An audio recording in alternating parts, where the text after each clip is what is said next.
Muy bien, hermanos. Se ve lo que estoy compartiendo, ¿no? Sí, sí se ve. Hermano. Ya, está bien. Vamos a empezar orando como siempre. Quisiera pedirle, por favor, a nuestra hermana Nelcy, no sé si... Está manejando, hermana Nelcy, ¿no? Creo que está manejando. Sí, todavía sigo manejando, hermano Fernandito. Ya. Entonces, que nos guíe en oración nuestra hermana Delia. Hermanita Delia, por favor, nos guía.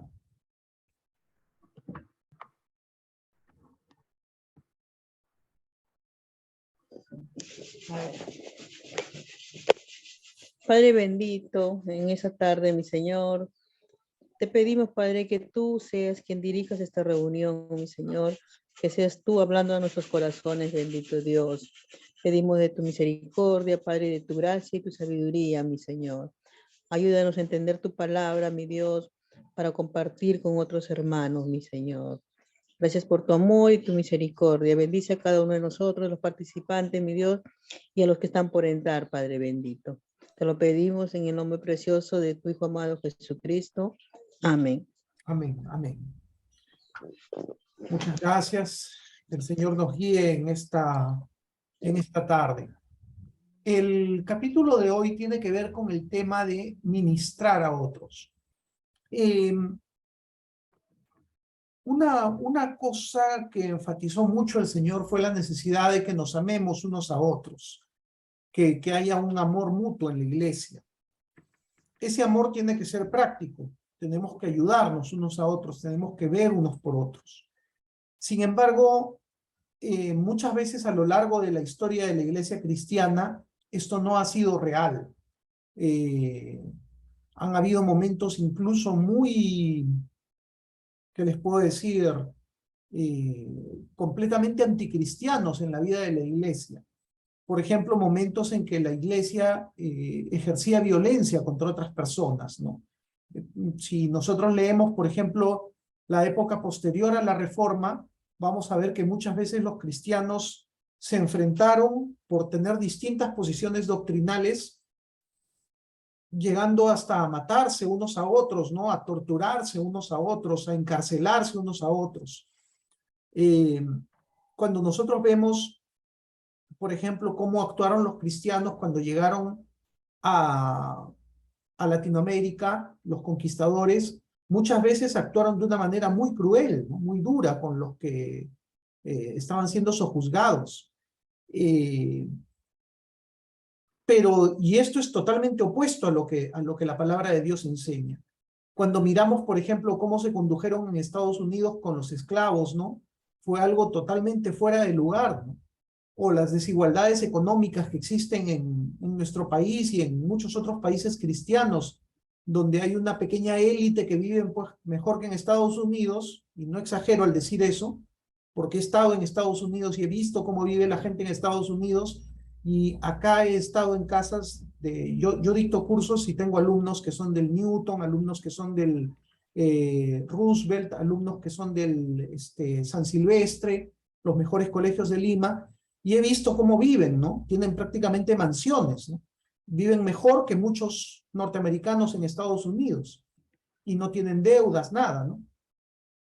Y por otro lado, en Latinoamérica existe gente muy pobre, ¿no? Y nos consideramos cristianos y no nos preocupa lo que está pasando, ¿no? Sin embargo, la palabra de Dios nos enseña a amarnos unos a otros, servirnos unos a otros, preocuparnos unos por otros. Y esto muchas veces, como les decía, se ha descuidado. Un problema que tenemos en nuestra iglesia es el hecho de que somos demasiados, ¿no? Bueno, no sé si demasiados está bien dicho, pero somos muchos. Y al ser muchos, ¿qué pasa? Mucha gente siente, bueno, llegué a la iglesia, soy parte de la iglesia, pero el trabajo lo hacen los pastores, los líderes de célula. Yo estoy acá abajo, ¿no? Yo simplemente soy uno que asiste y punto. Los que trabajan son los otros. Esto no es lo que la palabra de Dios enseña, y de eso es de lo que vamos a hablar el día de hoy. La gente que llega a la iglesia es gente que tiene muchísimas necesidades. de todo tipo, ¿no? Algunos vienen con complejos, algunos vienen con problemas familiares, algunos vienen con divorcios a cuestas, algunos vienen con pobreza, algunos vienen con enfermedad, algunos sufren de soledad, algunos son personas conflictivas. Hay todo un abanico de problemas entre los que llegamos a la iglesia. Nosotros mismos, si nos miramos honestamente, vamos a ver que tenemos problemas, que tenemos cosas que necesitan ser arregladas. Tenemos áreas en las cuales no caminamos bien y necesitamos el apoyo de nuestros hermanos. ¿Qué quiso el Señor cuando formó la iglesia? Quiso formar el cuerpo de Cristo, donde la palabra compara a cada hermano con un órgano del cuerpo, ¿no? Por ejemplo, dice que algunos somos como un ojo, otros somos como un oído, otros somos como una mano, otros somos como un pie. Ahora, en el cuerpo, el pie no existe para beneficiarse a sí mismo, ¿no? El pie está hecho para beneficiar a todo el cuerpo.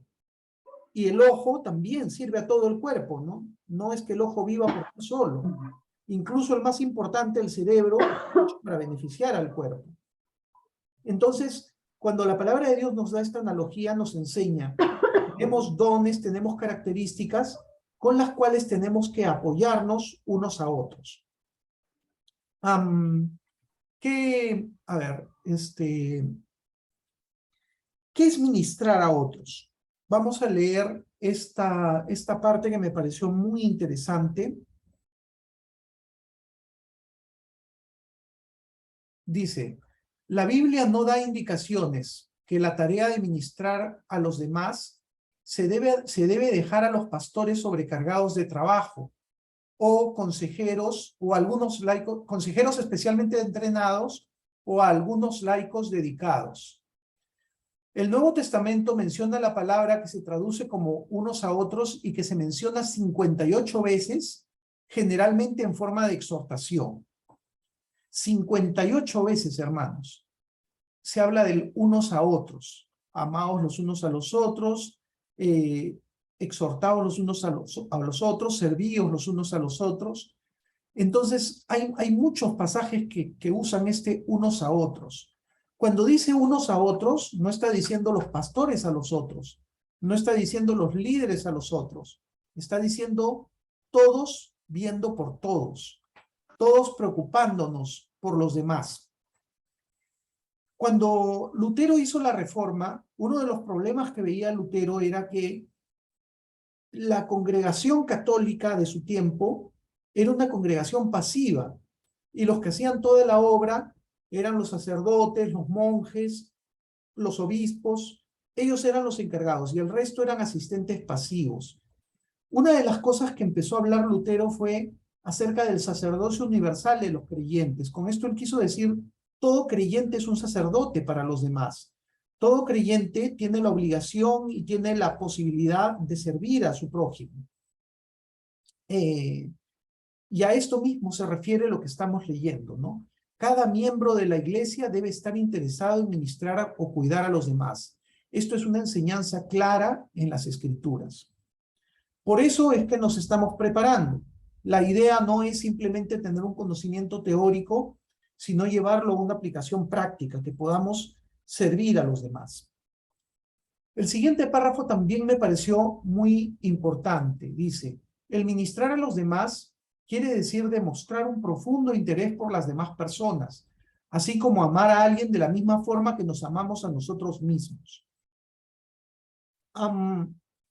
Profundo interés por las personas. Esa es la esencia del amor. Eso nos debe de caracterizar en nuestra casa, en nuestro trabajo, en cualquier parte, pero sobre todo en la iglesia. Tener un profundo amor por los demás, estar atento a lo que ocurre con los demás. No ser indiferentes. Yo estaba pensando que a veces, cuando estamos en la iglesia, hay otros intereses que nos desvían del deseo de ministrar. Por ejemplo, en estos años que tengo de creyente, largos años, más de 30, he visto, por ejemplo, que hay personas que en la iglesia van para buscar vida social. van para buscar un ambiente agradable en el cual se desenvuelven, donde están sus amigos, y punto. Eso es todo. He visto también que hay personas que van buscando poco a poco llegar a posiciones de poder o de autoridad. Lamentablemente, esto lo hemos visto muchas veces. Cuando estuve en el seminario se discutía este tema, se hablaba acerca de cómo muchas personas van buscando cargos, niveles en la iglesia porque les gusta dirigir a otros, ¿no? Porque les gusta ser ellos los jefes, entre comillas, ¿no? Por una necesidad de su ego. Otros buscan fama, ¿no? Es muy triste cuando uno observa, por ejemplo, un fenómeno que ha ocurrido en la música. No sé si ustedes saben que muchos de los cantantes norteamericanos más conocidos empezaron cantando en iglesias. Y en las iglesias cantaban bonito. ¿Y qué pasó? Se empezaron a ser conocidos, les entró el bichito, ¿no? De ese gusto, de la fama, de cantar bien. Y cuando en algún momento les propusieron pasar a la música mundana, ellos aceptaron con gusto. Y luego terminaron pues en músicas mundanas y terminaron con unos estilos de vida completamente escandalosos. Muchos de ellos con drogas, muchos de ellos totalmente alejados de Dios. No recuerdo ahorita un nombre, no sé si alguien de ustedes recuerda alguno de estos casos de cantantes que empezaron en la iglesia y luego se pasaron al lado del mundo. ¿Alguien recuerda? Sí, hermano, buenas tardes. Buenas tardes. Elvis Presley, uno de los que yo recuerdo, ¿no? Y hace poco también esta cantante Katy Perry, ¿no? Que también comenzaron... Sí, es cierto, sí, me ha hecho usted acordar. Katy Perry empezó en la iglesia, ¿no? Siga, hermanita.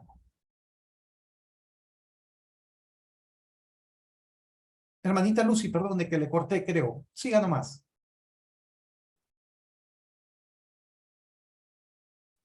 Quizás era eso lo que quería decir. Ya. Gracias. Disculpe, hermano, que se me fue el sonido. Sí, no, yo recuerdo también a Winnie Houston, ¿no? Que también comenzó en una iglesia y terminó pues en el mundo de las drogas de una manera hasta suicidándose, bueno, murió con exceso de drogas, ¿no? Entonces, el mundo no hace nada bueno por los hijos de Dios cuando comienzan, ¿no? Así es, hermano. Sí, estoy viendo ahorita la de Whitney Houston, ella era bautista.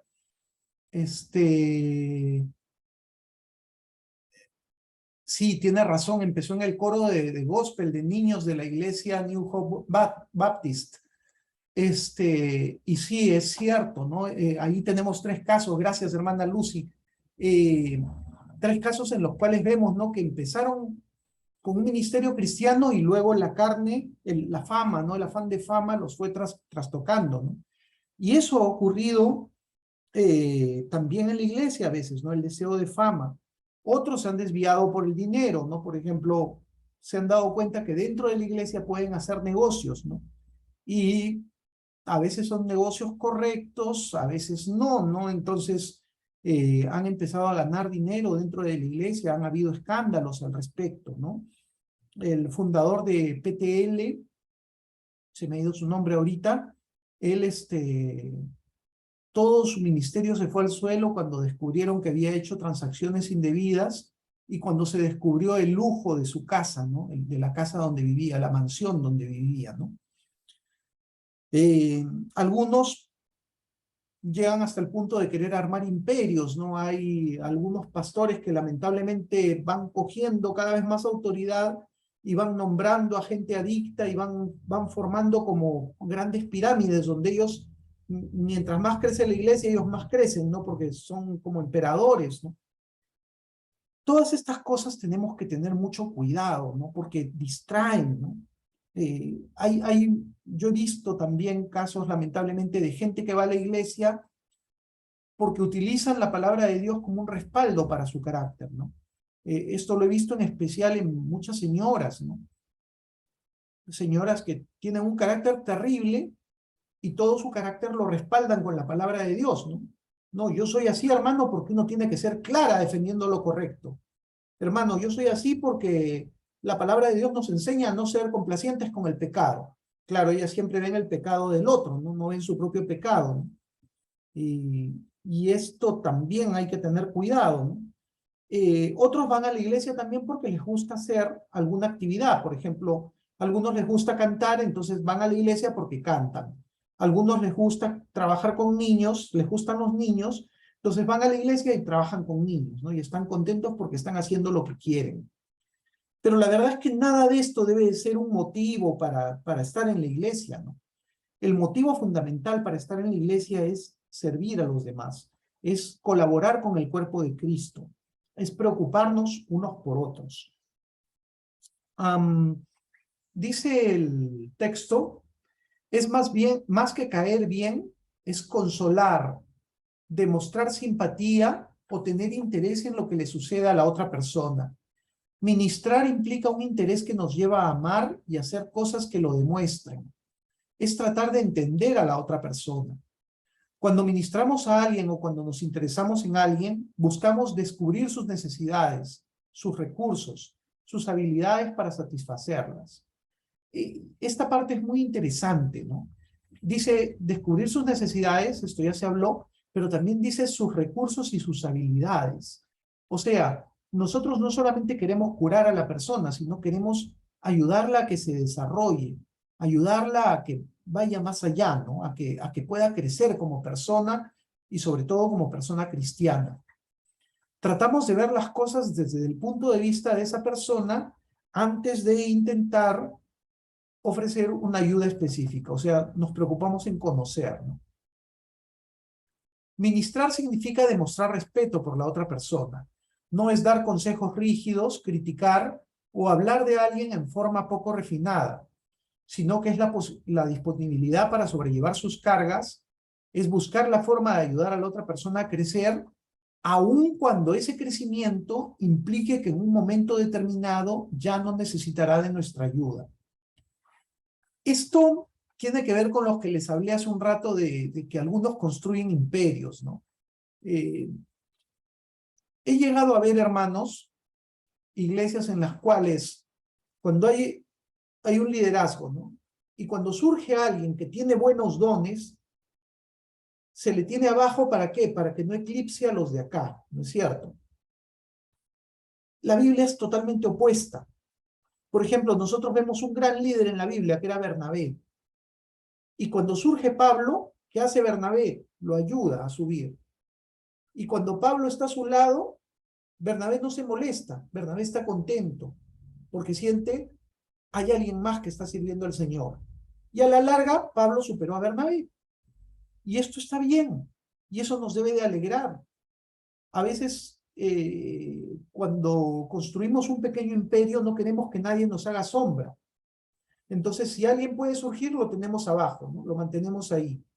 ¿Por qué? Porque no queremos competencia, queremos siempre ser lo máximo. Cuidado con esto, ¿no? El espíritu cristiano es más bien, yo veo a alguien que tiene cualidades, que tiene potencial, lo ayudo para gloria de Dios. Porque si ese hermano surge y si ese hermano forma una iglesia más grande que la mía o un ministerio más importante que el mío, o un día lo nombran a él y me ponen a mí como su ayudante, no me debe de importar. Yo debo de estar contento porque digo, él lo hacía mejor que yo. Amén, gloria a Dios, para que la iglesia esté más fuerte. Y Dios va a ver eso y nos va a honrar, porque Dios honra este tipo de conductas. Muchas veces cuando somos capaces de ceder, cuando nos estamos poniendo en un segundo lugar, no en el primero, Dios bendice eso más. Porque en la Biblia dice que los últimos serán los primeros, ¿no? O sea, a veces cuando nosotros hemos dejado el primer lugar, de repente en el reino de Dios nos van a poner en el primer lugar.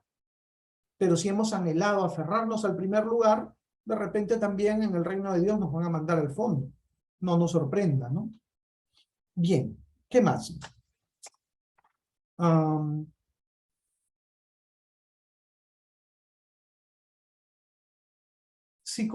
Dice esta parte de acá, si consideramos en una forma seria el sobrellevar las cargas los unos de los otros, como dice Gálatas 6:2, y el cuidar unos de otros, entonces debemos estar dispuestos a buscar, cuidar y aceptar con gratitud el cuidado que otra persona nos dé.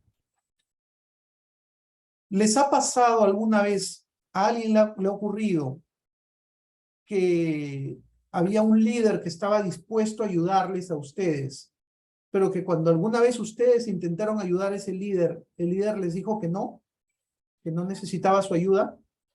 ¿Les ha pasado?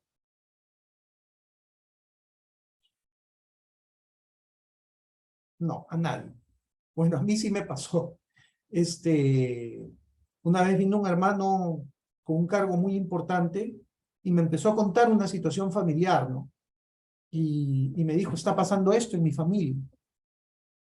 Y bueno, yo le terminé de escuchar y le digo, hermano, una sugerencia, ¿no? Traten de hacer esto para evitar que ese problema siga creciendo. Y estaba empezando a hablarle y el hermano me dijo, hermano, disculpa, yo no he venido a pedirte consejo. Yo he venido a contarte lo que está pasando para que estés al tanto por si esta persona te dice algo. Pero yo no he venido a escuchar nada.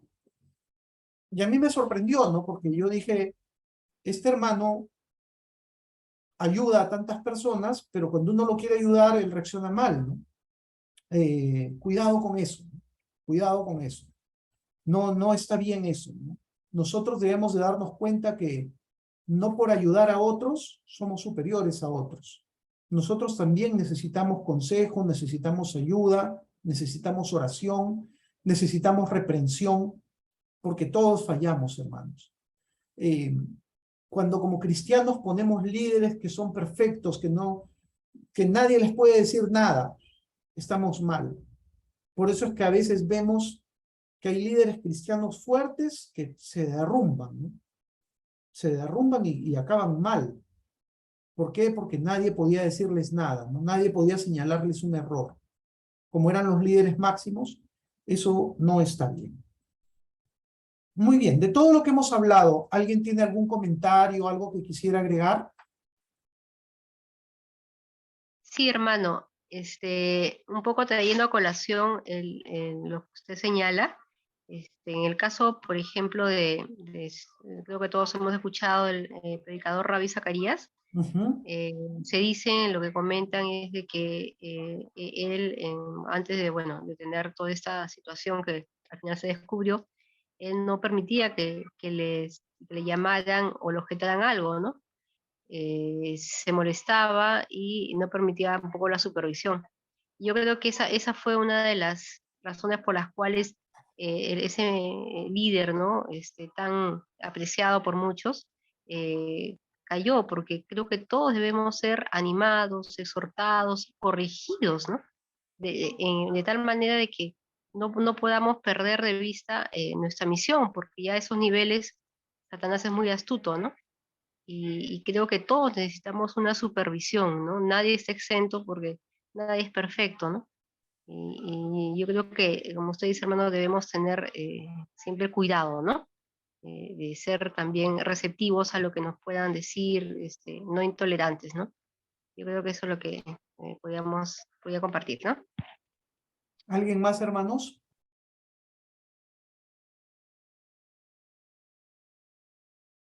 Gracias, hermana Lucy. Sí, es así, ¿no?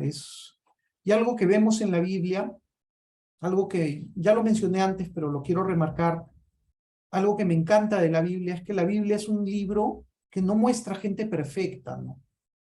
La Biblia es un libro que muestra gente con errores. Nos muestra a Elías deprimido, desanimado. Nos muestra a Pedro negando al Señor. Nos muestra a Abraham dudando de la promesa de Dios y metiéndose con la sierva, ¿no? Pensando de repente por acá viene la solución, ¿no? La Biblia nos muestra, no sé, tantos casos, ¿no? El caso de Tomás, el caso de David, los problemas que tuvo David. Nos muestra tantas cosas, hermanos, y sin embargo, lamentablemente nosotros muchas veces creemos que si soy líder tengo que mostrar una actitud perfecta, ¿no? como que todo en mí va bien, ¿no? A veces escucho algunas prédicas y me quedo pensando, no digo, este pastor nunca cuenta sus fracasos, nunca cuenta sus luchas, nunca cuenta sus temores, siempre cuenta lo que es exitoso, ¿no? Y eso me preocupa, ¿no? Una cosa que me encantó, por ejemplo, del hermano Pablo y de su esposa fue, ellos sacaron un libro que se llamó Mi vida secreta con el hermano Pablo, no sé si alguno de ustedes lo leyó. Y es un libro en el cual la esposa del hermano Pablo, obviamente con el permiso de su esposo, cuenta las tremendas luchas que ellos tuvieron como matrimonio y cómo pudieron superar estas luchas y lo cuentan justamente para enseñar a los demás, ¿no? Y eso me encantó, ¿no? Porque yo dije, caramba, qué bonito, ¿no? Cuánta franqueza, ¿no? No intenta no intenta presentar una vida perfecta. Cuando uno lee también, hay una autobiografía de Luis Palau, eh, se me ha ido el nombre ahorita, pero es la autobiografía de Luis Palau. Él también varias veces cuenta acerca de sus luchas con el pecado, él cuenta acerca de su mal carácter con su esposa que a veces tenía y cómo él tuvo que ir luchando contra eso, ¿no? Y superando.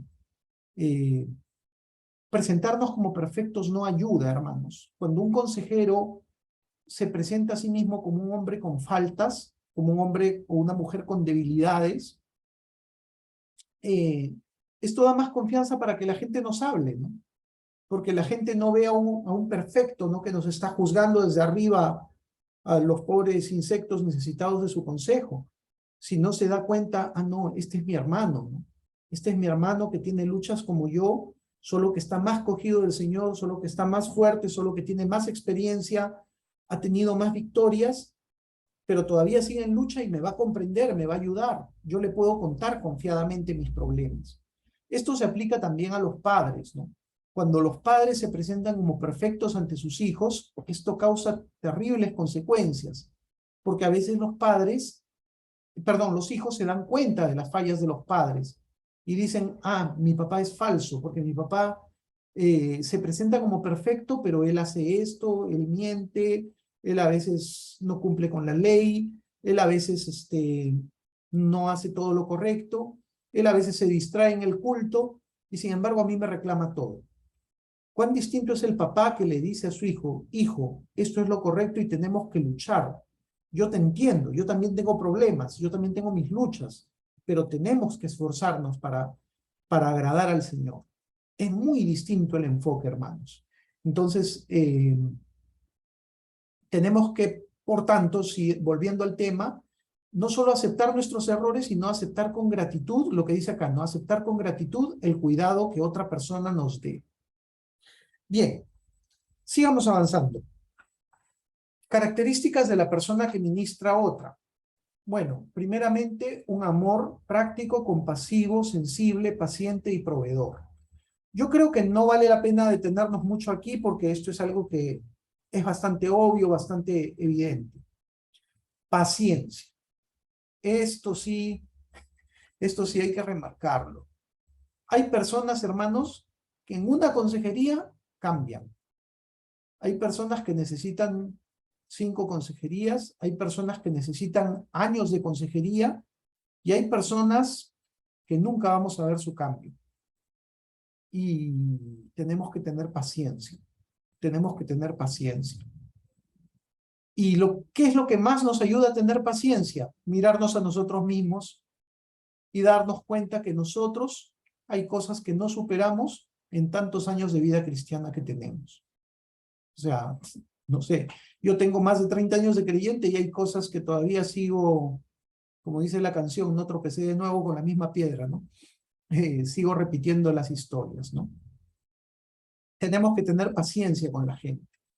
Hay gente que parece cizaña, pero en el fondo es trigo. Eso lo va a definir el Señor al final. No nos toca a nosotros arrancar la cizaña, no nos toca a nosotros tachar a las personas y decir, este no cambia, este no es creyente. Tengo en mente ahorita una familia que están de problema en problema, se levantan, se caen, se levantan, se caen, van a la iglesia, dejan de ir a la iglesia. Pero no lo sé. Al fin y al cabo, a través de ellos, varios de los hermanos conocieron al Señor. Al fin y al cabo, ellos siguen todavía orando, siguen buscando a Dios. No me toca a mí juzgarlos. Ese juicio ya le queda al Señor. La última vez que me los encontré, estuvimos conversando amablemente, les animé a que regresen a la iglesia. Me dijeron, nos gustaría conversar contigo, ojalá un día nos podamos encontrar. Bueno, ahorita yo estoy un poquito mal de salud, pero apenas pueda, me gustaría hablar con ellos nuevamente, ¿no? Porque nosotros tenemos que ser pacientes con la gente, no tacharla simplemente. Por favor, si alguien quiere compartir algo, comentar algo con confianza. Sí, Yesita. Hermano Fernando, a veces lo que usted comenta no es trigo, perdón, a veces la cizaña puede ser que no es cizaña, ¿no? Entonces, a veces a mí, por ejemplo, me venía a la cabeza eso de no des las perlas a los cerdos. Y uno ya no sabe cuándo, ¿no? Porque cuando tienes chicos en célula y ves que no hay cambio, ¿no? También dices, ¿cuánto de mí le puedo dar? O quizás estoy dándole perlas a los cerdos y uno ya no sabe cuándo o hasta dónde ser paciente, ¿no? A veces, ¿no? Me ha pasado. Ujú. Lo de perlas a los cerdos, más se refiere, ese pasaje más se refiere a personas que están violentas, ¿no? O sea, por ejemplo, eh, imagínate un tipo que está en plena pelea y que se está agarrando a puñetazos con otro y que tú vas y le dices, tranquilo, ¿no? Eso no le agrada a Dios, ¿no? Como la persona está totalmente enfurecida, de repente te agrede o te insulta, ¿me entiendes? A eso se refiere el no dar perlas a los cerdos. Por eso dice a continuación el pasaje, no deis perlas a los cerdos, ni deis lo santo, no me acuerdo qué dice, luego dice porque, eh, mejor lo voy a buscar, porque puede que se vuelvan contra vosotros y os despedacen, dice. No sé si alguien lo puede buscar, por favor, el pasaje, para no perder yo la conexión. ¿Alguien lo podría buscar?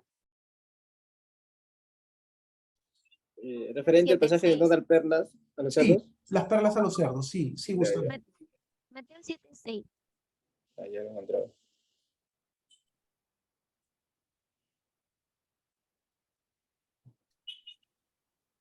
Ahora, ¿Lo leo, hermano? sí, sí, Jessy, por favor.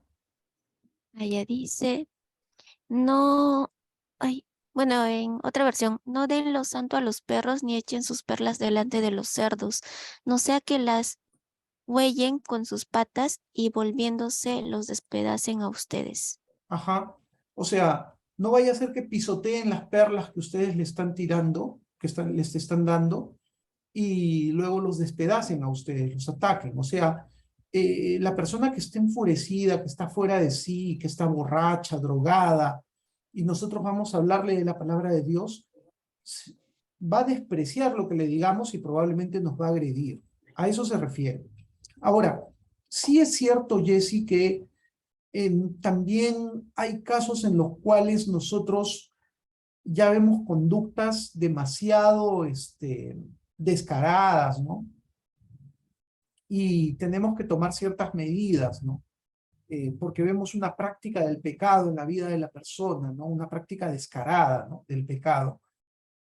Pero, a ver, por ejemplo, ¿no? Me pongo a pensar, ¿no? Una persona que está viviendo en adulterio y viene a la iglesia, ¿no? Y sigue con su adulterio, ¿no? Entonces, la práctica del pecado es una señal muy peligrosa, ¿no?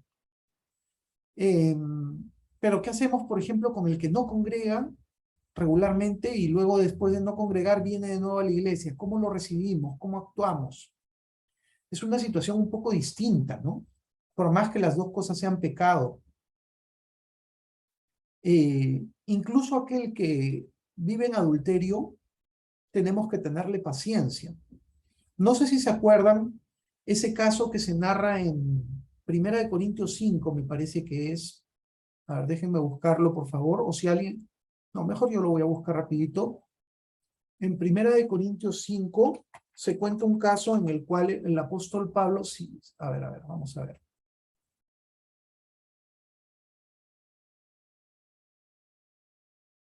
Ya, sí, está bien. Lo voy a compartir.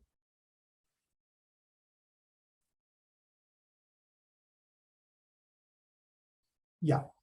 Dice aquí, de cierto se oye que hay entre vosotros fornicación, y tal fornicación cual ni aun se nombra entre los gentiles, o sea, entre los mundanos, tanto que alguno tiene la mujer de su padre.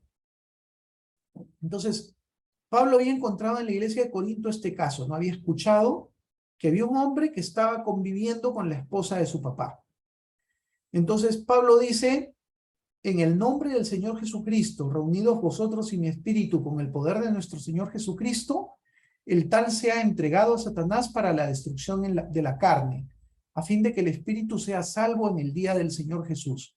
Es decir, que ese personaje sea disciplinado de la iglesia y sea arrojado de la iglesia, sea expulsado de la iglesia, porque está haciendo una barbaridad y se llama cristiano.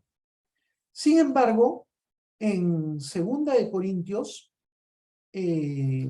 hablando del mismo caso, a ver, déjenme buscar el pasaje, por favor. 2 Corintios 2.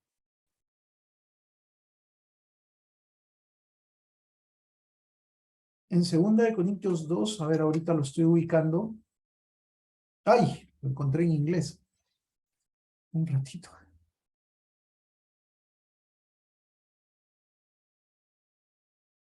Ya.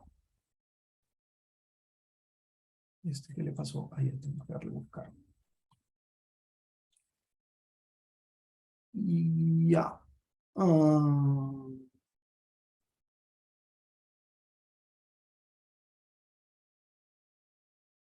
Dice en el versículo 5, pero si alguno me ha causado tristeza, no me la ha causado solo a mí, sino que en cierto modo, por no exagerar, a todos vosotros. Le basta a tal persona esta reprensión hecha por muchos. Así que al contrario, vosotros más bien debéis perdonarle y consolarle para que no sea consumido de demasiada tristeza.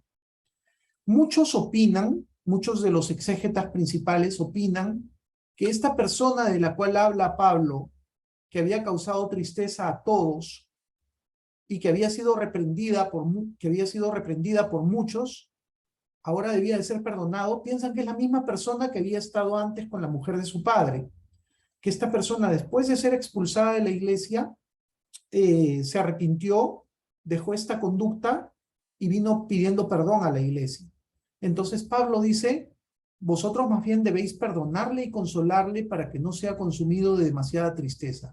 Es decir, a pesar que lo habíamos expulsado de la iglesia, teníamos que tenerle paciencia y teníamos que creer que su deseo de perdón y de arrepentimiento era real. Por lo cual os ruego que confirméis el amor para con él. Entonces, hay varios indicios. Si ustedes leen todo el capítulo 5 de Primera de Corintios y todo el capítulo 2 de Segunda de Corintios, se van a dar cuenta que hay varias señales de que es la misma persona. Entonces, ni aún en casos graves, mi querida Jessie, debemos de perder del todo la paciencia. Ahora, obviamente, si hay una persona a la cual le hablamos y no da fruto, de repente, bueno, ya no dedicarle tanto tiempo, ¿no? Y dejarlo en manos del Señor, porque ya le hemos dado varias veces y no responde, ¿no? Entonces, no dedicarle más tiempo. Ahora, si la persona nos busca, sí darle tiempo, pero no estar dedicando lo mejor de nuestros esfuerzos a esta persona. No sé si todo lo que he dicho queda claro o hay algo más que quisieras consultar. Sí, hermano, gracias. Gracias. ¿Algo más, hermanos, que quisieran comentar, tal vez al respecto o a otro tema? También, por favor, si alguien discrepa, no se preocupen, dígalo, no hay ningún problema. Bien, continuamos. Apertura, bueno, ya lo vimos, ¿no? La necesidad de ser sinceros con lo que a nosotros nos pasa, ¿no? Por eso dice acá, una forma de ser abierto es que las personas que ministran a otras demuestren ser abiertas en palabra y en conducta. Ya vimos esto, ¿no? No presentarse como alguien perfecto, sino, como dice acá, esta honestidad al compartir es una característica del cuidado saludable. Cuando yo soy una persona honesta, no trato de presentarme con máscaras, esto ayuda a que el otro tampoco venga con máscaras, ¿no? Se franquee. ¿Qué más? Esperanza. Tenemos que darle esperanza a la otra persona. Tenemos que mostrarle a la otra persona la posibilidad de lograr del Señor. No siempre es fácil. Hay casos que son muy, muy delicados, muerte de un hijo, enfermedad terminal, pérdida de la vista, pérdida de la capacidad de caminar. No es fácil, ¿no? Pero aún en medio de esas circunstancias tenemos que ser capaces de dar esperanza. Y esto tiene que empezar en nosotros mismos. Si nosotros somos personas trágicas, somos personas que nos hundimos ante nuestros problemas, quiere decir que nuestra esperanza no es muy fuerte. Entonces, trabajemos en nosotros mismos para poder dar esperanza a otros, ¿no? Empecemos por desarrollar nuestra esperanza. Flexibilidad. Será difícil, si no imposible, ministrar a otras personas si somos rígidos, si no deseamos cambiar, si nos resistimos a crecer o si tendemos a poner a las personas dentro de categorías. El verdadero cuidado incluye aceptación de los demás, deseo de crecer y disponibilidad para cambiar. Nosotros necesitamos tener esta actitud, ¿no? Flexible, escuchar a los demás, estar dispuestos a ver a cada persona como un caso especial, no poner categorías de personas.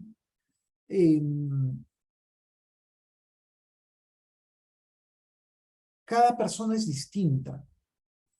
Yo aprendí un poco más eso cuando trabajé con niños.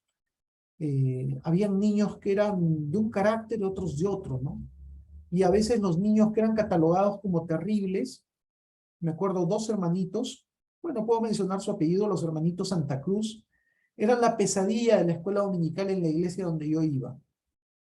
Nadie quería tener a los Santa Cruz. Eran unos niños hiperactivos, terribles.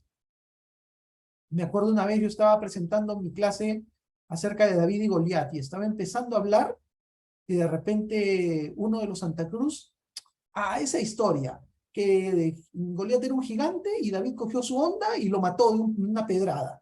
¿Y quién no sabe eso? O sea, y todo el resto de niños que no se sabían la historia, todos se quedaron, ¿no? Ya les habían contado todo. Así eran los Santa Cruz, ¿no? Eran terribles. Me acuerdo que su mamá en la primera clase o segunda clase que yo tuve con los Santa Cruz, su mamá vino y me dijo, hermano Fernando, me dijo, si mis hijos se ponen malcriados, métale su cocacho, jálele la oreja, jálele el pelo. Yo le doy mi autorización, hermano. Y nada, y si vienen a quejarse, yo voy a estar del lado de usted, me dijo. Porque yo conozco cómo son mis hijos, me dijo. Imagínense la fama que tenían los Santa Cruz, ¿no? Pero ¿saben qué, hermanos? Al final los Santa Cruz hasta ahora son cristianos. Y los 2 son casados con mujeres cristianas. Y uno de ellos sirve en una iglesia de la Alianza. Y a algunos de los otros niños tranquilitos, buenitos, obedientes, están en el mundo. Entonces, no debemos de ser rígidos, a veces no sabemos, ¿no? ¿Quién es la persona? ¿Se acuerdan que una vez les conté de un joven que andaba con un chinche con la punta para afuera en la mano, ¿no? Y que le estaba dando la mano a los hermanos y que le hizo una herida en la mano a un hermano, ¿no? Y yo les contaba que ese joven, ese jovencito, ahora es un líder en su iglesia, ¿no? Está casado, tiene 3 hijas y es uno de los hermanos más reconocidos en su iglesia. Porque a veces no podemos prevenir lo que van a hacer las personas, hermanos. A veces no debemos de caer en, me gusta este tipo de persona y yo simpatizo con estas personas y con estas otras no me caen. No, no, no. Tenemos que ser flexibles, ¿no? Y creer que el Espíritu Santo puede obrar aún en la persona más antipática, más difícil, más lo que sea que encontremos, ¿no? No sé si de esto hay algún comentario. Bien. Humildad. No es posible ayudar a alguien si quien brinda la ayuda no está realmente involucrado o si ve a los demás desde una perspectiva de superioridad. Esto ya lo vimos, ya. Entonces lo pasamos de largo. ¿Cuáles son las características de una iglesia que ministra a sus miembros? Bueno, ha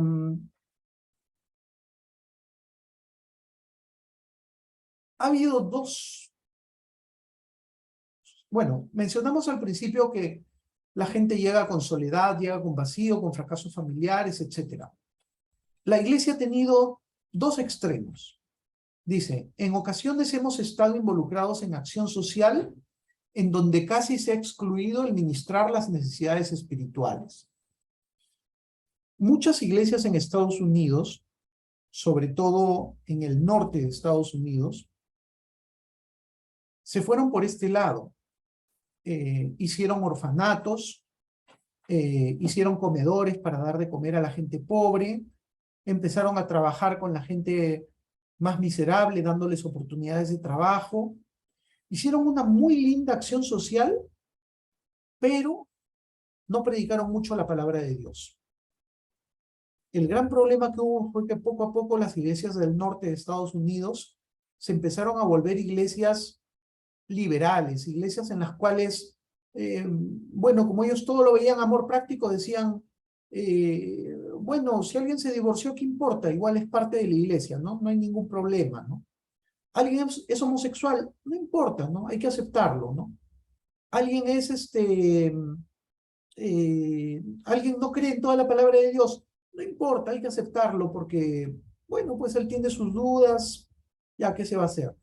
Todo lo relajaron. Lo único importante era, ayudemos a otros, ayudemos.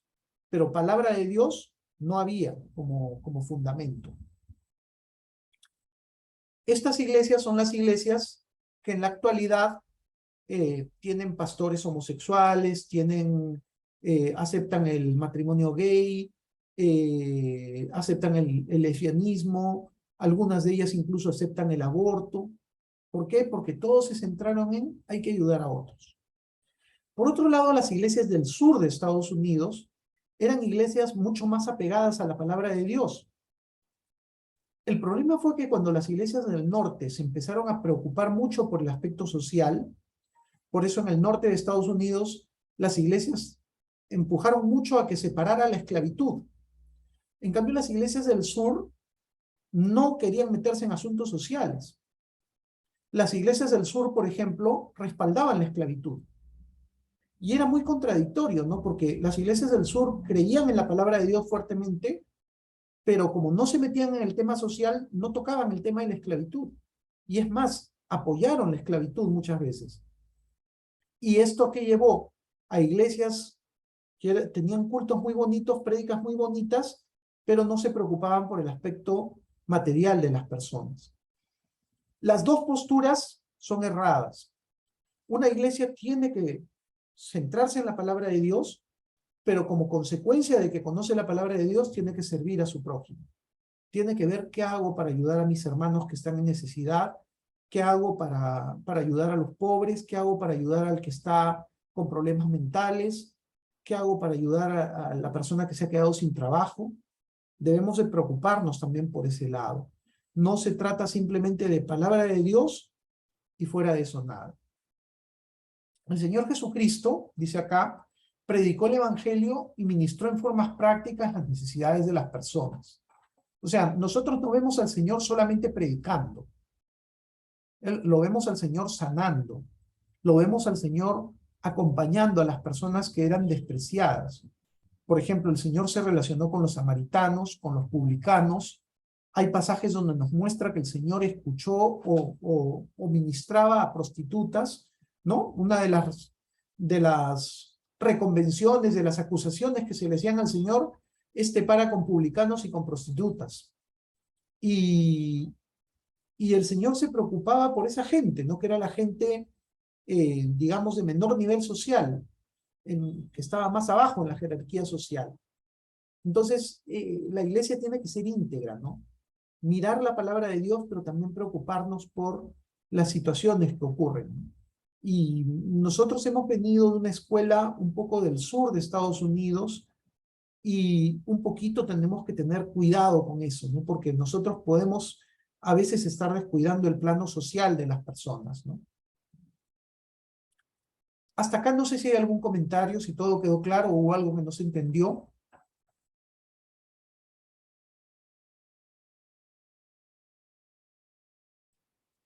Solo quería agregar que yo una vez estuve viendo el tema llevé un curso de formación de ONGs que lo dictó una hermana muy, muy sabia, eh, y esta hermana comentaba, ¿no? Decía, eh, las iglesias luteranas de Alemania son muy generosas, ¿no? Ellas aportan mucho para muchas ONGs acá en el Perú, pero lamentablemente también la palabra de Dios la han descuidado bastante allá en Alemania, ¿no?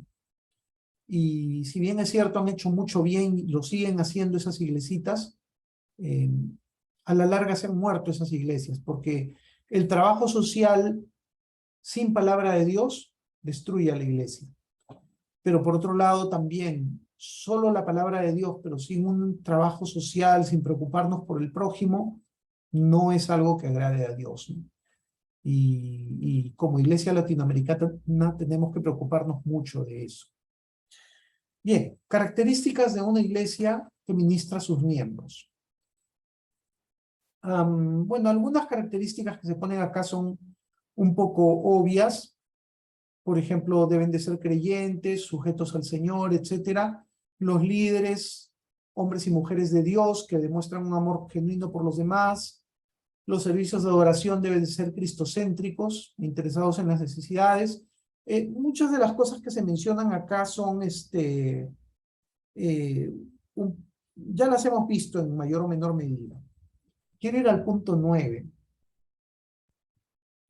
En el punto 9 dice, la iglesia que ministra a sus miembros colocará en las posiciones de liderazgo a personas cuyas vidas y palabras demuestren que son discípulos de Cristo en proceso de maduración y que están sinceramente interesados en ministrar a otros. Para servir a Dios, hermanos, no necesitamos ser perfectos o maduros. La palabra maduros es una palabra que a veces me da miedo, porque pareciera mostrar una persona que ya maduró. No, todos estamos en proceso de maduración, como dice aquí. Todo siervo de Dios es alguien que está creciendo, incluso el pastor principal de una iglesia. Incluso Luis Palau, incluso el hermano Pablo, estaban en proceso de maduración. No eran hombres que llegaron a la madurez. Todos estamos en un proceso de maduración.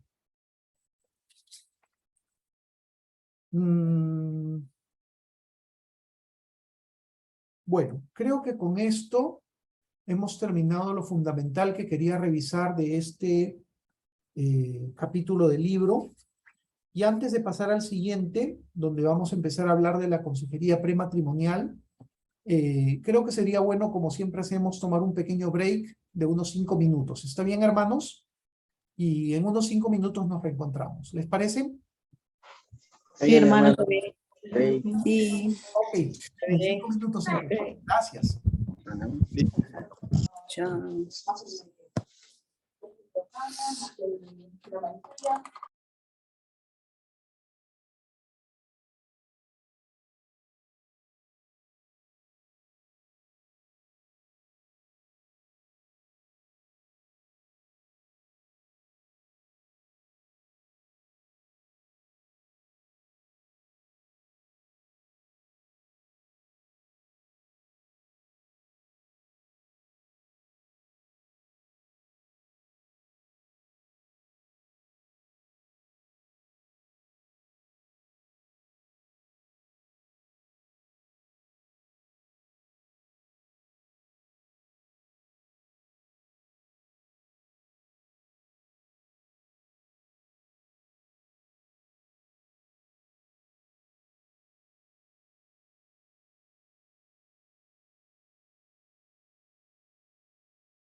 Muy bien, hermanos, vamos retomando.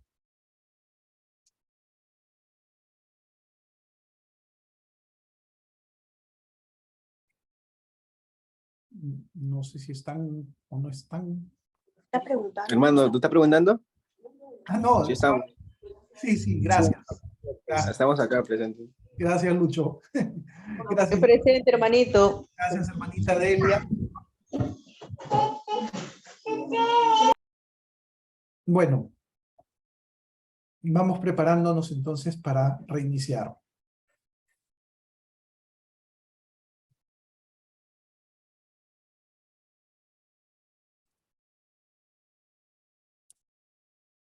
Bien, yo creo que empezamos ya. En todo caso, ya se irán uniendo los hermanos que faltan. La consejería cristiana y el matrimonio. Este capítulo, el título no es muy adecuado. Algunas traducciones de este libro no están tan bien hechas. Tiene más que nada que ver con el tema prematrimonial, la consejería prematrimonial. Dado que este es un tema un poco específico, vamos a pasarlo rápidamente. Pero de todas maneras espero que podamos sacar algunos criterios que nos ayuden. Empieza diciendo, la Biblia enfatiza una y otra vez la importancia del matrimonio y la familia. La familia se menciona en los 66 libros de la Escritura y además con frecuencia aparecen guías para tener éxito en la vida familiar. Existen numerosos ejemplos de relaciones familiares y la Biblia describe en detalle la vida familiar de grandes líderes como Abraham, Isaac, Jacob, José, Moisés, Samuel, David, Juan el Bautista. Bueno, en el caso de Juan el Bautista sí discrepo un poco, y muchos más, incluyendo a Jesús. A pesar que el Señor nunca se casó, claramente aprobó el matrimonio y la familia.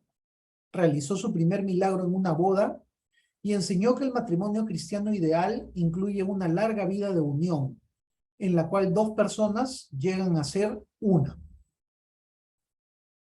El libro luego nos aterriza, ¿no? Pocas personas alcanzan este ideal. Y esto es cierto. Como ideal, o sea, pocos se sacan 20. Eso quiere decir esto. Pocos cristianos, si fueran calificados en su vida matrimonial, van a sacar un 20. Porque siempre hay pequeñas fallas, siempre hay pequeñas cosas que no caminan, y a veces grandes cosas. Dice, desde el tiempo de Adán y Eva, las parejas han tenido problemas familiares y la Biblia registra un buen número de conflictos familiares. En muchos países hoy en día ha venido a ser común y popular el divorcio, la infidelidad sexual y la infelicidad familiar. Las personas ya no luchan por tener buenos matrimonios, sino que simplemente asumen que una larga vida de feliz matrimonio es casi imposible. He tenido oportunidad de estar cerca de varios pastores en estos años y conversando, no por la amistad, ¿no? Me he dado cuenta que muchos de ellos tienen problemas en sus matrimonios. Solo conozco un caso en que no hay problemas, pero es un caso en el cual la esposa, aparte que es una mujer súper prudente, la esposa completamente, ya a veces me parece que un poquito más de la cuenta, se ha subordinado a su esposo, ¿no? Su esposo es un gran pastor muy conocido, ahorita él no está en el país. Este pastor es una buena persona, tiene muchas cosas buenas, pero su esposa lo admira tanto que ya ella, ¿no? Abajo se ha cuadrado, ¿no? Y él también la ama mucho a ella, ¿no? La ama muy profundamente, pero muchos de los problemas se han evitado porque ella voluntariamente se ha puesto bien abajo de su esposo, ¿no? En el sentido de que no le lleva la contraria en nada, ¿no? No le discute nada, entonces no tienen problemas, ¿no? Es el único caso de todos los que conozco donde nunca he escuchado desavenencias, problemas, discusiones.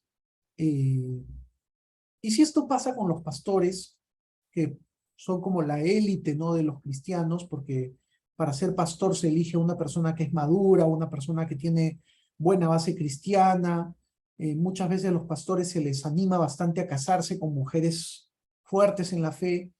Si esto es de realidad con los pastores, ¿cuánto más con nosotros, ¿no? Entonces, debemos de ser realistas, ¿no? No, el matrimonio no es fácil, el matrimonio va a tener complejidades y si en medio de todo nuestro matrimonio va caminando con sus luchas, no debemos estar tan descontentos, ¿no? Debemos estar tranquilos, ¿no? Porque, bueno, gracias a Dios estamos pudiendo salir adelante, ¿no? Y si alguna vez pasamos un tiempo de tormenta, no debemos de espantarnos ni de desanimarnos ni de sentir esta relación es un fracaso, porque debemos de ser conscientes que muchos hogares pasan por esto, ¿no? En la Biblia, la historia de Abraham nos cuenta problemas que hubo, ¿no? El tema de la sierva, ¿se acuerdan, no? No sé si se acuerdan que después Sara expulsa a la sierva, ¿no? Y expulsa al hijo de Abraham de su casa. ¿Se acuerdan de eso?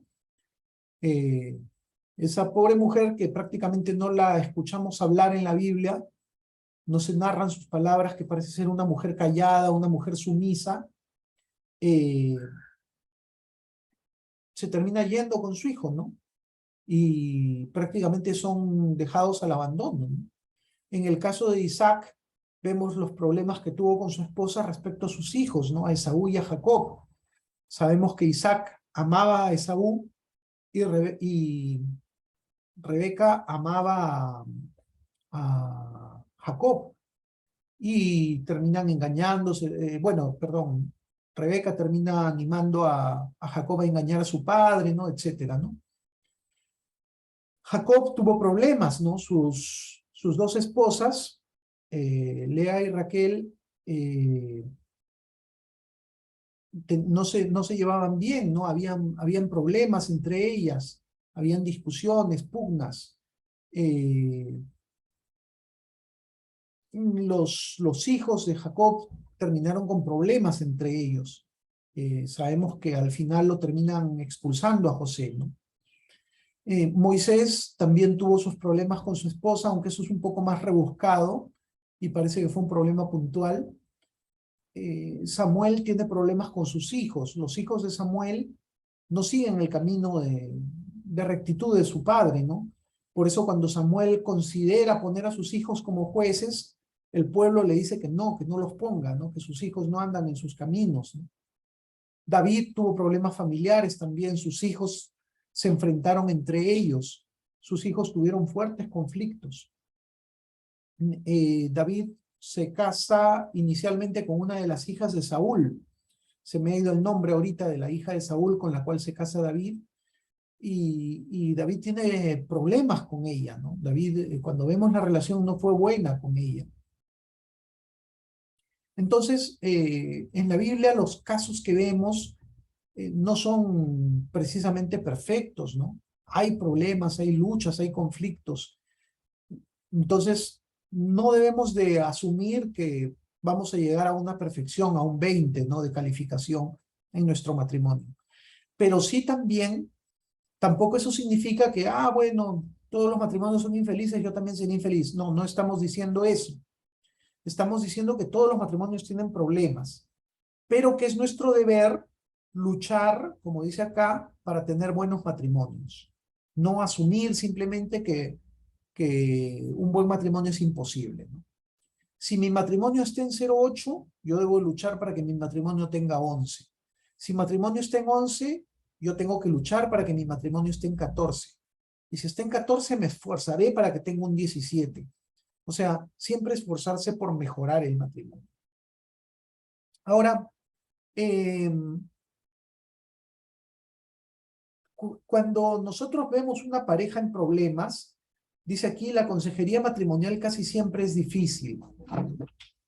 Entonces, por eso mismo dice que es mejor que la consejería cristiana empiece, dice acá, el momento más apropiado para empezar la consejería a trabajar en los problemas de la familia y del matrimonio debe ser antes que estos aparezcan. ¿Cómo? Cuando la persona es un niño, los padres dar un buen ejemplo, etc. Pero luego dice también, los líderes de la iglesia deberían de preparar a las personas que están pensando casarse, a los solteros, a los novios, a los enamorados, guiarlos para poder tener un matrimonio de éxito. Hasta acá no sé si hay algún comentario, hermanos, algo con lo que quisieran enriquecer lo que estamos hablando.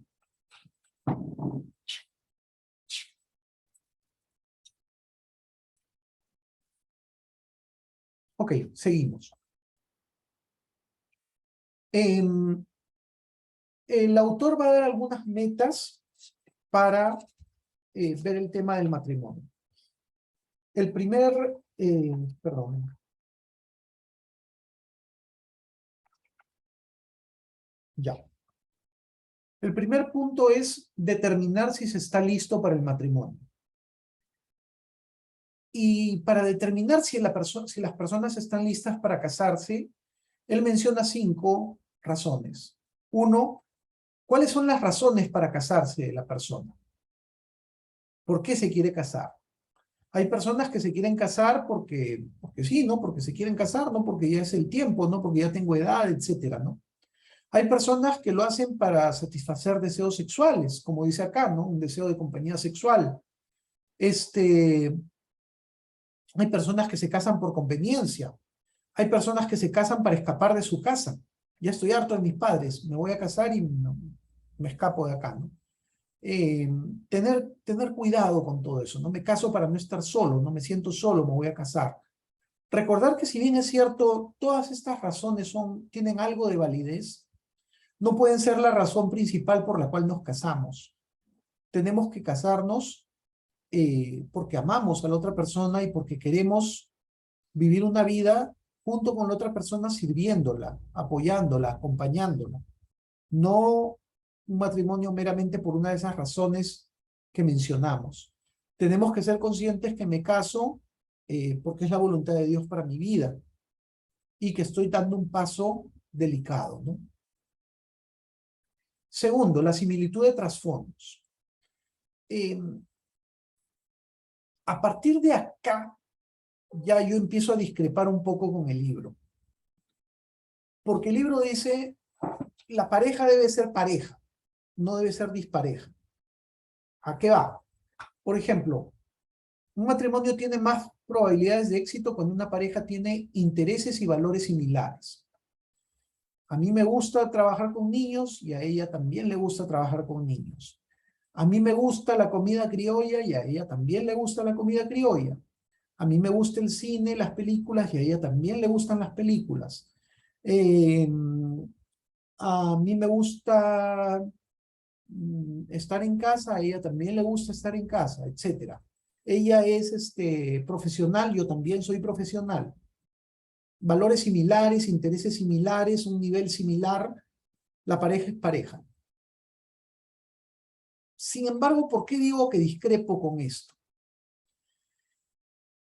Porque cuando he visto cosas así como las que se mencionan acá, he visto tantos requisitos que al final uno nunca termina encontrando la persona adecuada, porque nunca encuentro una persona que se parezca a uno, que tenga la misma edad de uno, que es el punto 3, que tenga la misma visión del matrimonio y que las circunstancias externas, que la familia esté de acuerdo, que todo el panorama esté perfecto para casarse.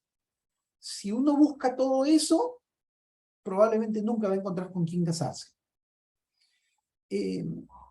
Había un libro de Luis Palau, a quien respeto profundamente, que se llamaba ¿Con quién me casaré?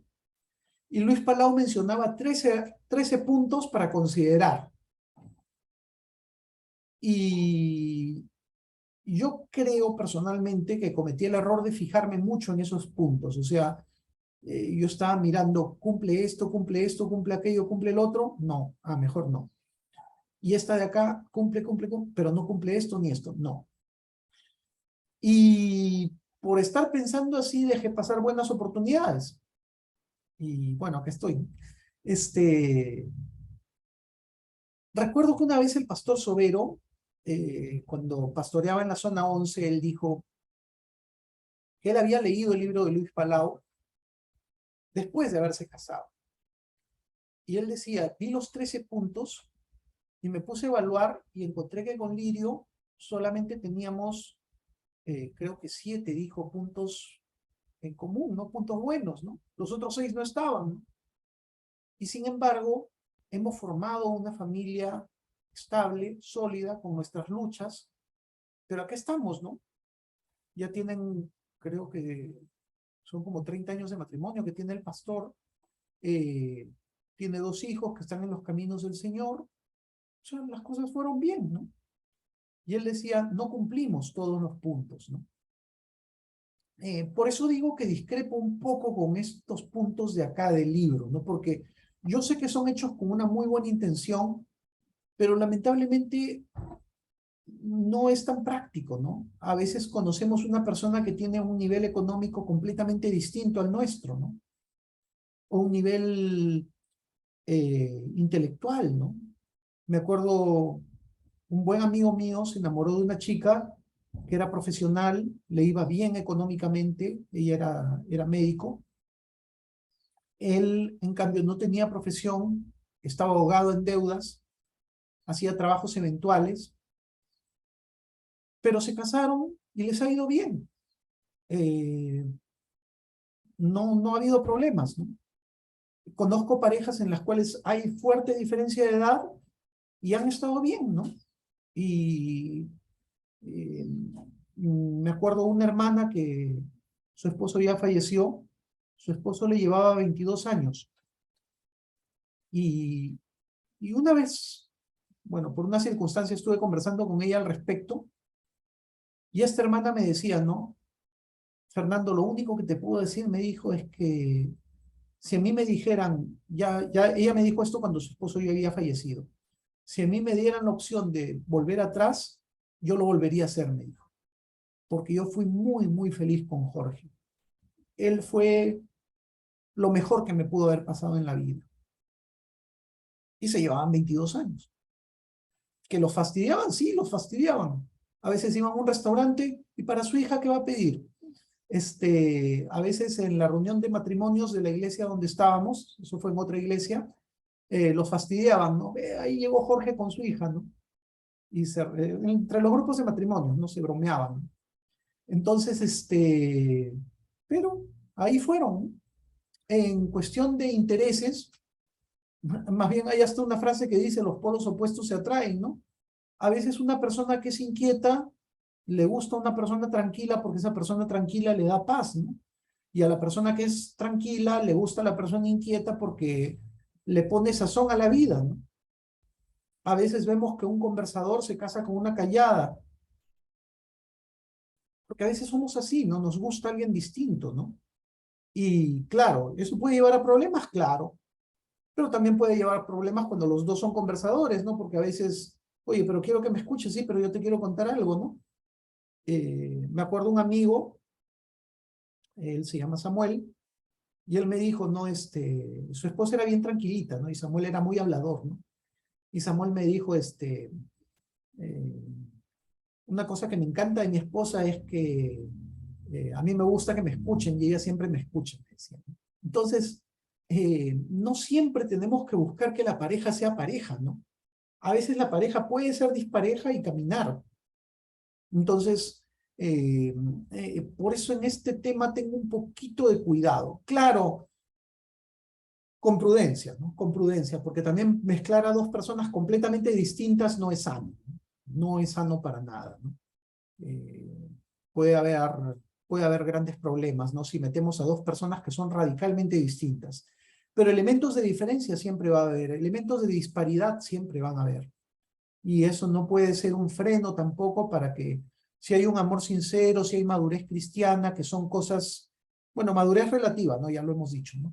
Que son cosas que sí son importantes, vitales, se siga adelante, ¿no? Ahora, la opinión de la familia, ¿cómo es la familia de mi cónyuge? Eso también pesa, pero tampoco puede ser un freno, ¿no?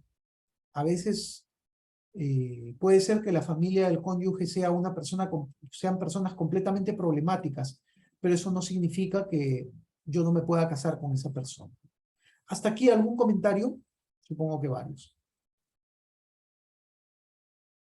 ¿Nadie? Hermano Fernandito. hermano. Sí, hermana Nelly. Sigue, hermana. A ver. Después. A ver, hermano, en el caso que usted está hablando sobre polos opuestos, yo tenía la idea de que polos opuestos es cuando, o sea, la otra persona encuentra en el opuesto lo que él no tiene, o encuentra en el opuesto lo que ella no tiene. Entonces, como, o sea, si de repente yo soy una persona demasiado habladora y encuentro a mi pareja que es más callado, entonces lo que a mí me falta lo encuentro en esa persona y por eso busco a esa persona en el opuesto, ¿no? Eso es lo que, no sé, todo lo que yo creo que de las personas opuestas. Y es complicado y delicado el buscar el balance, porque en algunos casos puede encajar, como usted estaba indicando, inclusive por diferencia de edades, etcétera, etcétera, como hay casos en los que no va a encajar. Entonces ahí habría que ver si realmente encajas, bien, y si no encajas, no es recomendable que sigas, ¿no? Y bueno, y si en algún momento puede hablar también sobre las convivencias, porque la convivencia es algo que es muy común ahora. Gracias. Está bien, hermana. Sí es cierto que eso de polos opuestos, más lo puse como algo, como para mencionar la frase, ¿no? Sí, en realidad no tienen que ver con todo lo que estamos hablando, pero en algunas partes sí, ¿no? Por ejemplo, a veces el hecho de que uno sea profesional y otro no, a veces también genera un respeto, una admiración, ¿no? Que a veces ayuda a cimentar un poquito más la relación, ¿no? A veces cuando los dos, por ejemplo, trabajan, a veces entran, a veces hasta en una competencia, ¿no? ¿Quién gana más, no? ¿Quién aporta más a la casa? Eh, pero lo mismo se puede dar en el caso contrario, porque a veces también, hace poco justamente una hermana me comentaba, ¿no? No, es una pariente, ¿no? Es creyente, pero es pariente mía, ¿no? Ella me decía que como ella ha dejado de trabajar, su esposo le reclamaba, ¿no? Y le decía, sí, pues, pero ahora soy yo el que aporta para la casa, ¿no? Y tú no estás poniendo nada, ¿no? Una frase fea, ¿no? Que le soltó, ¿no? Entonces, en realidad, yo creo, hermana, que no es tanto la paridad lo que hace la felicidad en un hogar, sino si las personas toman en serio el matrimonio, si las personas están comprometidas con el Señor, si las personas realmente están dispuestas a amar, a tener paciencia a su cónyuge, están dispuestas a invertir en el matrimonio, invertir tiempo, fuerzas, energías. Creo que más el tema va por ahí, ¿no? Me preocupa a veces cuando veo estas listas de requisitos que, como les decía, creo que a veces desgraciadamente están causando que mucha juventud en nuestra iglesia se esté quedando sola, ¿no? Yo pertenezco a la zona 11 y en la zona 11 hay muchísimos del grupo de los mayores que se han quedado solteros, ¿no? Y yo creo que parte del problema, parte de la problemática es esa, ¿no? El estar buscando demasiados requisitos, ¿no? Demasiadas cosas, ¿no? Y menciono esto también porque el pastor Sobero varias veces lo dijo, ¿no? No se compliquen demasiado, ¿no? No busquen tanta cosa, ¿no? Busquen principios básicos que se cumplan. Ahora, respecto a lo de la convivencia, sí yo creo que no es algo para nada que agrade a Dios, ¿no? O sea, no se puede convivir, no sé, uno o tiene una relación de noviazgo, de enamoramiento, o se casa, pero nada, empezamos a vivir juntos para ver si funciona, ¿no? Yo creo que eso no, eso simplemente se llama fornicación, ¿no? Y no se puede apostar a eso. Y si alguien dice, no, vivimos juntos, pero no pasa nada entre nosotros, o está mintiendo o se está arriesgando a algo, ¿no? Hermanito Nelsi. Ya, así. Sí, hermano Fernandito, bueno, sí, justos, bueno, acá. conversando, esto de matrimonio es pues largo, ¿no? De lo cual se tiene que hablarse. Pero en forma así sintética, lo que yo siempre les digo es que nosotros como debemos ver a nuestra pareja, o sea, al varón, viéndolo que hemos venido de diferentes familias, con diferentes valores, con diferentes conocimientos, o sea, de todo. O sea, en parejas con una persona que es nueva para nuestra vida, ¿no? Y yo siempre les digo, ¿no? Para los que son jóvenes y hay que orar a Dios bastante para que Él nos dirija quién es tu pareja en lo que va haciendo, y solo Él te encamina. Y cuando uno ya llegamos a casarnos, no es perfecto todo. Pues en caso mío, por ejemplo, mi esposo es mayor por 6 años mío, ¿no? Y nosotros solamente teníamos 3 cosas en común. El resto no era común, pero cuando éramos enamorados pareciera que sí, estábamos en común en varios, pero ya cuando llegamos a casarnos es distinto ya, ¿no? O sea, hay 3 cosas en común, pero de las cuales uno de nosotros tenemos que bajar o dar nuestra mano a torcer, como se dice, ¿no? Bajar. Es decir, por ejemplo, a mi esposo le gustan las comidas calientes. A mí, en cambio, yo puedo comerme aunque sea frío. Pero como yo sé que es eso, por más que yo tenía frío, buscaba la manera de que de él su comida esté caliente. Entonces él se sentía tranquilo. Es decir, tenemos que ponernos en el lado del otro, porque tenemos que pensar, yo decía siempre, ¿no? Mi esposo, ¿cómo habrá sido cuando era niño? ¿Cómo habrá vivido? ¿Cómo habrá crecido? ¿Habrá tenido que sufrir tal vez para poder salir adelante, mantener su familia? Él era el mayor. Entonces, o sea, todo eso me ponía a pensar, ¿no? Ahora, ¿qué? Tal vez su papá, su mamá le golpeaba, le pegaba. ¿Por qué pueden ser así cuando crecen los hombres? Entonces, o sea, todo eso tenemos que pensar como mujer, igual el hombre, ¿no? Tiene que ponerse a pensar cómo ha sido el que ha crecido esa mujer, ¿no? Y cómo va yendo. Porque cuando uno se llega a encontrar, no vas a encontrar la perfección. Todos vamos a tener errores, pero ahí tenemos que ir nosotros levantándonos. Y como yo siempre les digo, ¿no? O sea, cuando hay errores en el matrimonio, cuando hay algo, ¿qué dijo el Señor cuando dice, toma tu cruz y sígueme?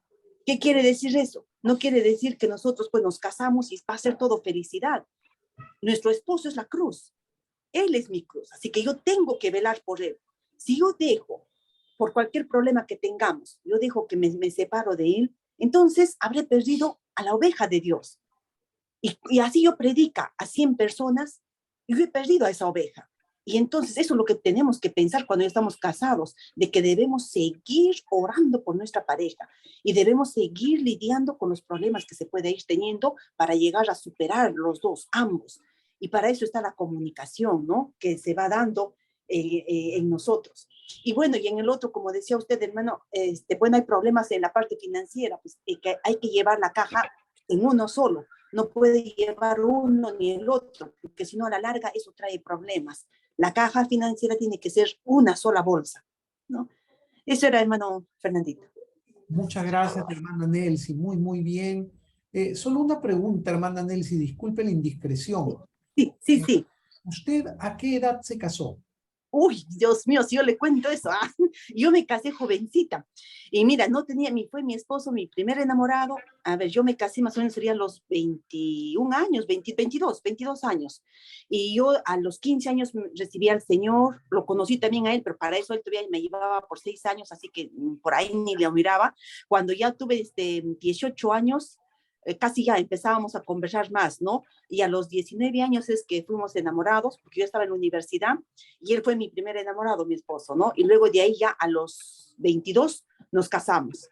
Entonces yo casi cuando estaba en 5º año de universidad me casé con él. Y jovencita yo me casé, así que aprendí a cocinar, porque yo de verdad no sabía ni cocinar todo, pero lo que sí hice muy bueno era en orar a Dios. Yo desde los 15 años había una hermana viejita que siempre me decía, tienes que orar por tu pareja. Yo le decía, yo no me voy a casarme, yo no quiero a los hombres. O sea, yo era así como, mi hija ahora justo está con nosotros aquí, y ella dice así, ¿no? Acá justo está Natita, ¿ves? Mi hija Natalie. Entonces, ella siempre así dice, ¿no? Ella dice, mamá, no, yo no me voy a casarme, yo no quiero nada. Yo era así, yo decía eso, pero la hermana me insistía y me decía, no, ora a Dios por tu idóneo, ora hija, así digas que no, Dios te dirá, no te vas a casar. Y de verdad, yo hice caso a la hermana y lloraba todas las noches, decía, Señor, tú dame un hombre que te ame a ti. sobre todas las cosas, que te ame a ti, más que a mí misma, que te ame a ti. Y esa era mi oración de todos los días. Y de verdad, cuando llegó mi esposo, muy bueno, quiere a Dios bastante, ¿no? De hecho, tiene su imperfección, ¿no? Hemos tenido problemas durante el matrimonio, desde que eran chiquitas mis hijas, todo, pero hemos ido superando. Y gracias a Dios, hasta ahora seguimos nosotros los dos acá en la iglesia sirviendo con mis hijas, pero como siempre a mis hijas les hablo, siempre los padres vamos a ser imperfectos, vamos a tener cosas que nos fallan, no somos perfectos, ¿no?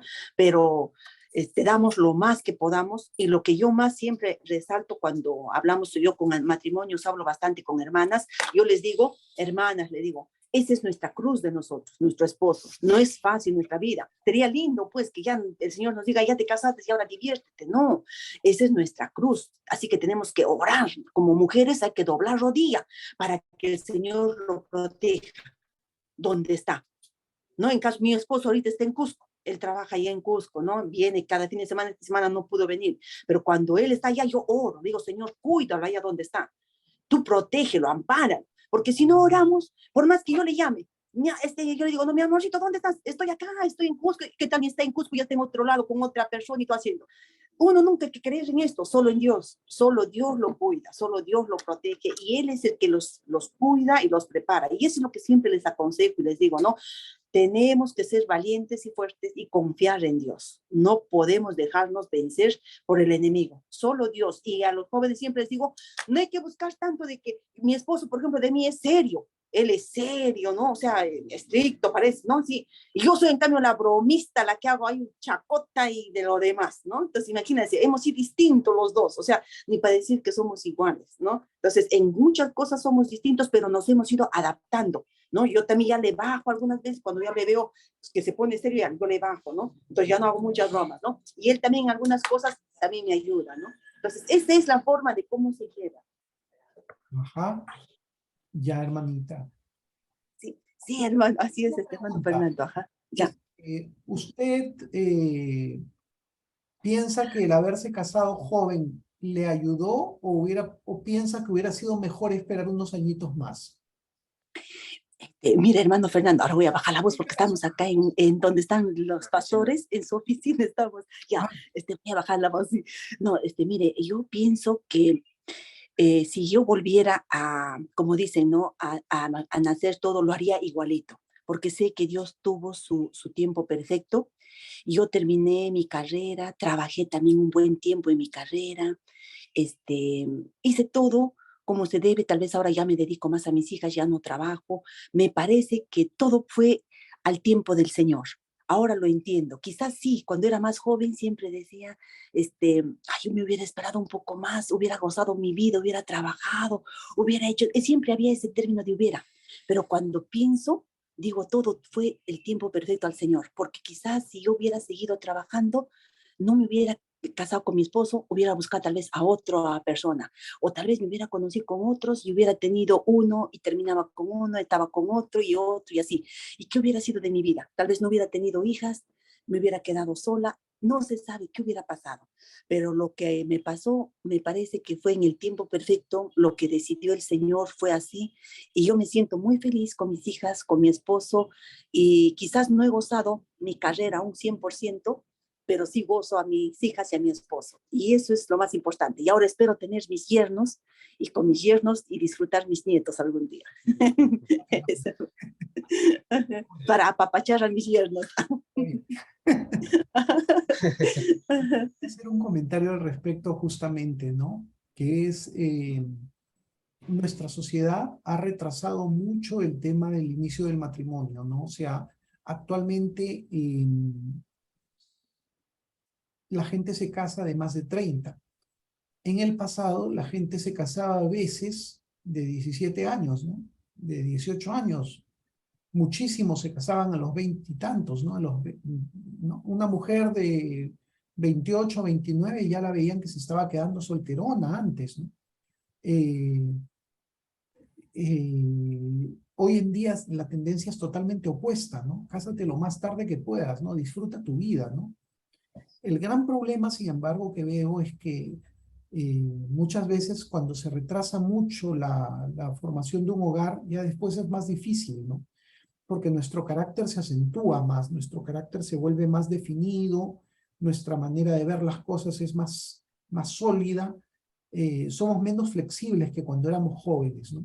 A veces cuando una pareja los dos son jóvenes, como que es más fácil amoldarse, ¿no? Hay más paciencia unos a otros, ¿no? Siempre la risa está más fresca, más a flor de labio, ¿no? En cambio, cuando uno es mayor tiende a volverse más serio, ¿no? Más grave. Y esto dificulta también, ¿no? Por otro lado, si uno tiene un fracaso en una relación de enamorados o de novios a los 20, bueno, o a los 22 o a los 24, no es tan grave, ¿no? Porque más adelante todavía tengo espacio para maniobrar, ¿no? Pero si a los 35 me fracasa una relación, ya la siguiente probablemente va a ser a los 38, 40 y ya pues ya estoy contra las cuerdas, ¿no? Se va volviendo más difícil formar un hogar, ¿no? Me parece por eso que no es, y creo que a eso era lo que iba el pastor cuando comentaba, no mirar tantos requisitos, ¿no? Sino ir a lo básico, ¿no? Hay un compromiso con el Señor, hay un amor por el Señor, se sabe lo que es el matrimonio, la persona tiene claro que entra, como dijo la hermana, para luchar, ¿no? Para batallar por un hogar, no para cosechar simplemente, sino para sembrar, para arar, para sacar las piedras, para sacar la maleza, para regar, para echar abono, para cuidar la plantita de animales, para poner un espantapájaro, para todo, ¿no? Y recién después de mucho tiempo poder empezar a cosechar, ¿no? Y no significa que ya coseché y se acabó, ¿no? Sino que nuevamente hay que volver a sembrar, hay que volver a arar, hay que volver a abonar, hay que volver a regar para que el fruto siga saliendo, ¿no? Un fruto bueno, ¿no? Porque si lo descuidamos va a dar fruto un tiempo y luego se malogró, ¿no? Entonces, creo que eso es lo importante, ¿no? Ver los aspectos fundamentales. Y cuando hablemos de consejería prematrimonial, sí, tener en cuenta también los riesgos de estas diferencias, ¿no? La familia de tu enamorado es problemática. Ten cuidado, no sé consciente, ¿no? Tu enamorado no tiene carrera. ¿Qué significa eso? Que él es un hombre un poco, bueno, puede ser que no ha tenido las posibilidades, ¿no? Pero también puede ser que sea un hombre pasivo, un hombre conformista. Entonces tienes que tener presente que vas a tener que cargar eso, ¿no? Que él es un hombre conformista, ¿no? No sueñas que tú lo vas a hacer cambiar, ¿no? O sea, lo harás cambiar un poco, pero no vas a esperar que él después se vuelva otra persona, ¿no?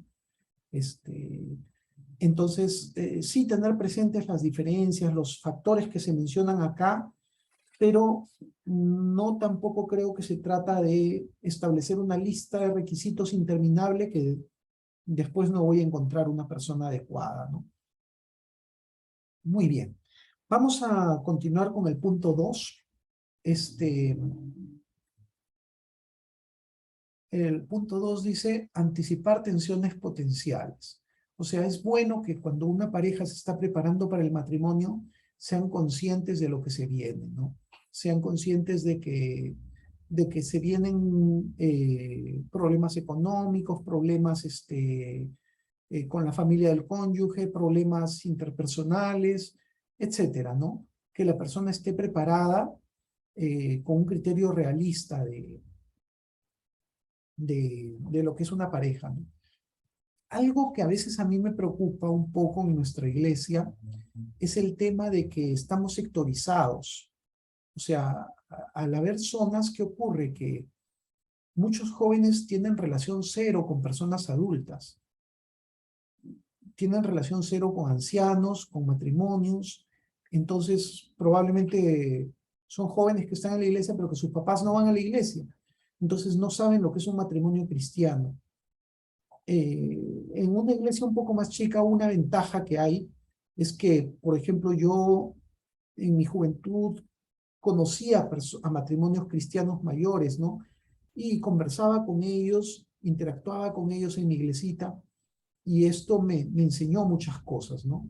Me enseñó cómo era la vida en esos matrimonios, las luchas, los problemas, el aspecto económico, etcétera, ¿no? Como que a uno le abre más panorama, ¿no? Cómo la palabra de Dios influye en cada uno de estos aspectos. Entonces, nuestra iglesia pienso que eso es un tema que hay que tener mucho cuidado porque muchas veces los jóvenes están enseñando entre ellos, ¿no? ¿Quién es el líder de célula de un joven? Otro joven.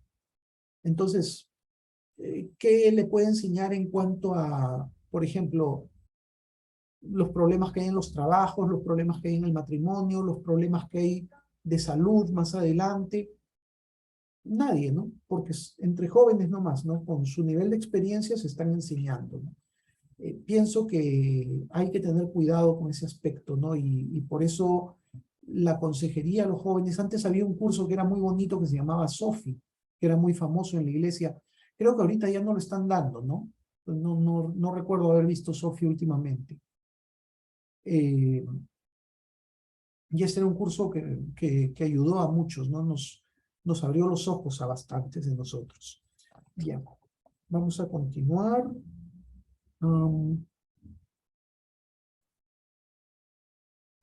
Acá bueno, creo que todo esto pueden ustedes leerlo, supongo que ya lo han leído, pero pienso que son cosas que se pueden captar fácilmente en forma personal. Llegar a la autoevaluación.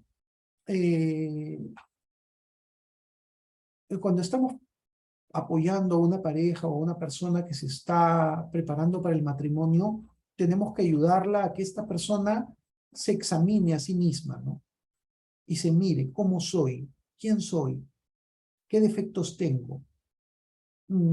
A veces me sorprende que hay personas que yo le pregunto en consejería, ¿no? ¿Y cuál es tu defecto, no? Se ponen a pensar, ¿no? Y después de un rato que han pensado, me sueltan una cosa suavecita, ¿no? A veces soy impuntual. A veces soy desordenado o soy desordenada. Esto más me ha pasado con chicas, en realidad. A veces los chicos son un poco más conscientes de lo que son sus errores, ¿no? Pero también he visto chicos que se quedan pensando, ¿no? Y como que no sueltan sus errores, ¿no? Sus fallas, sus puntos débiles. Es importante que nos conozcamos, ¿no? Tengo mal carácter, postergo las cosas, soy mandón, a veces hago bromas pesadas. O sea, ahí estoy siendo más honesto, ¿no? Cuando digo estas cosas, ¿no? Pero si digo simplemente mi error, que soy tal o tal, cuidado, ¿no? Quiere decir que no estoy siendo muy honesto, ¿no? Conmigo mismo, ¿no? Bien. ¿Hasta acá algún comentario, hermanos, de alguno de ustedes? Bien. Por último, considerar los puntos de vista bíblicos acerca del matrimonio. Perdón, falta uno más. Considerar los puntos de vista bíblicos acerca del matrimonio. Bueno, obviamente en toda preparación prematrimonial hay que pensar en esto y planificar la boda, ¿no? Ya, esas son cosas que, bueno, son un poco obvias, pero las vamos a pasar por alto porque no corresponden, no van con lo que es el enfoque de este taller, ¿no? Bien. Técnicas de consejería prematrimonial. Ya hemos visto en las sesiones pasadas varias técnicas, ¿no? Que podemos seguir. En lo que es consejería prematrimonial, usualmente se suelen dar cursos de consejería prematrimonial o, por ejemplo, me acuerdo que en Camino de Vida había un curso que se llamaba Uno. En nuestra iglesia, como les comenté, teníamos el curso de SOFI, que creo lamentablemente que ya no se está dictando. Un curso puede ser muy bueno. Otra cosa que se hace son reuniones con un pastor. Suelen tenerse varias consejerías prematrimoniales. Estas cosas son cosas que ayudan, ¿no? También hay libros que a veces pueden ser muy útiles. Hay libros cristianos que guían bastante al respecto. Bien. Problemas en la consejería prematrimonial. Bueno, uno de los principales problemas es cuando los padres no están de acuerdo. Esto es un tema muy, muy delicado.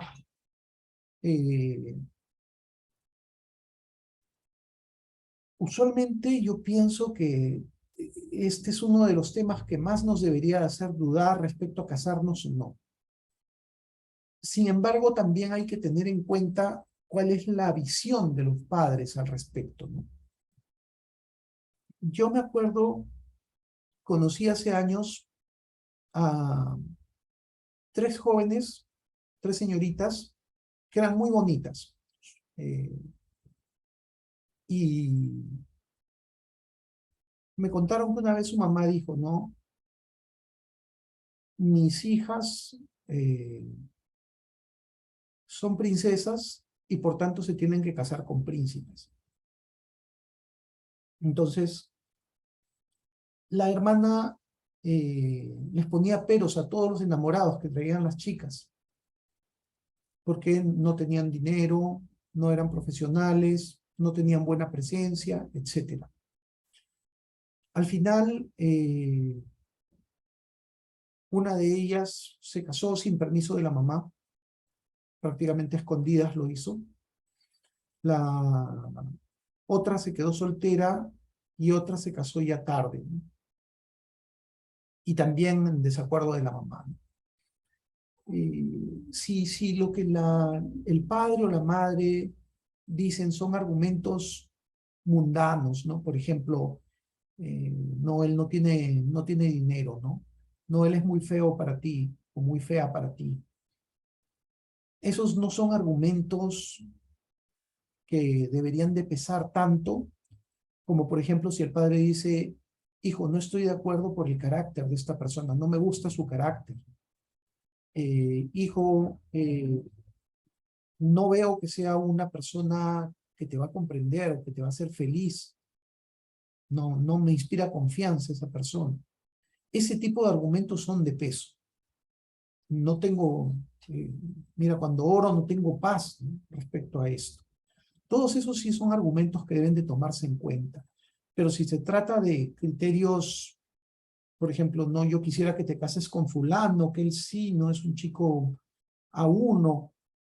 Bueno, parece que la mamá es la que está enamorada de ese chico, no tiene por qué decirle a la hija, cásate con él, ¿no? O sea, la hija tiene derecho a casarse con quien ella quiera, ¿no?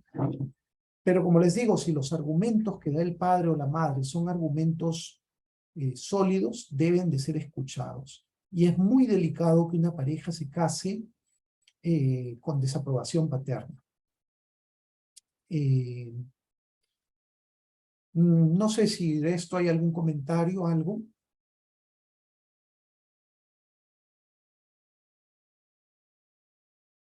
Nadie. Ok. Hermano, Sí, Gustavo, dime. sí, el punto que menciona acerca de la desaprobación de los padres no debería influir mucho en la decisión de los novios, ¿no? Porque al final los que van a vivir son ellos, pues, ¿no? Los que se van a casar son ellos. En cierto punto, ¿no? Los padres no deberían, o sea, no deberían, si tiene que evaluarse mucho, pues, cuál es el sentir del padre, ¿no? Si es algo un poco egoísta, los novios no deberían considerar ese consejo del padre, ¿no? Porque al final los que van a vivir son Claro, los esposos. si es egoísta o si es carnal el consejo, sí creo que no deberían de considerarlo y como tú dices, son ellos los que van a vivir. Pero si el consejo es, si la desaprobación de los padres es porque ven algo que no les parece en el carácter de la persona, en su nivel espiritual, etcétera, ahí sí tomemos muy, muy en cuenta lo que dicen los padres. No lo pasemos por alto. Es muy delicado pasar por alto el consejo de un padre. Por más que, claro, podemos tomar la actitud de decir, bueno, soy yo el que se casa, pero es muy delicado pasar por alto el consejo de un padre en esa circunstancia.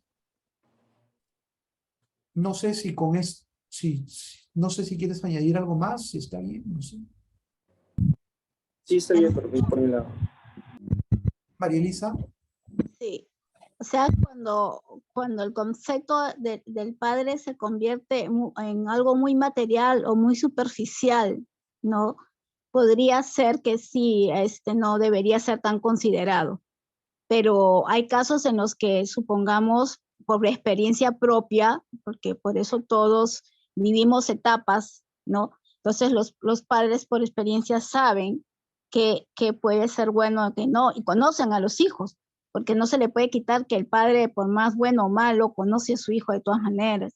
Entonces, a veces la mamá le puede decir, mira, hija, no estoy de acuerdo porque tú has crecido de esta forma y esta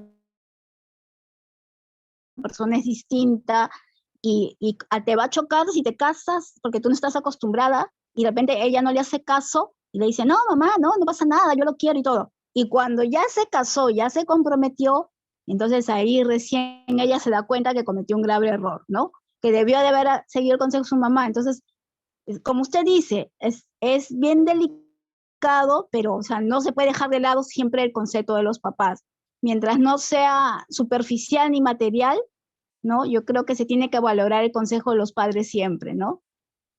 Y ver si realmente ponerse a pensar, ¿no? Si tiene razón mi mamá, tiene razón mi papá y me están dando un buen consejo y ya ellos tomen una decisión, ¿no? También a Así es. veces hay padres que tienen pequeñas patologías, ¿no? Pequeños problemas mentales, desajustes, ¿no? Entonces están queriendo mucho manejar a los hijos como títeres, ¿no? Como extensiones de sí mismos, ¿no? O también hay casos, bueno, eso ya no se ve mucho ahora, pero antes se veía bastante que una mujer, por ejemplo, tenía una pareja de esposos, ¿no? Tenían 8 hijos, ¿no?